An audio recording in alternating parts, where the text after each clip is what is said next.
கந்தா கடம்பா திருமுருகையா சிவகார்த்திகேயா மால்மருகா செந்தமிழில் திருப்புகழ் பாடி நின்றால் மனம் மிஞ்சிடும் இன்பம் விளையுதையா.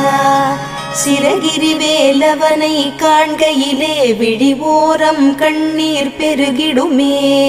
கந்த சஷ்டி கவச்சம் போதுவோர்க்கு கந்தன் கருணை என்றும் துணை வருமே.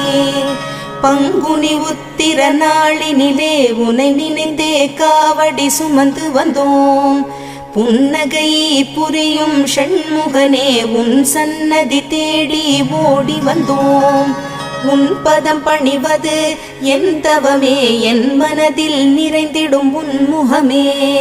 ஷண்முக பிரிய குஹ குரு சரவணனே வந்தே இன்னருளை தர வேண்டும். தென்பழனி மலையில் ஆண்டி முகம் சென்னிமலை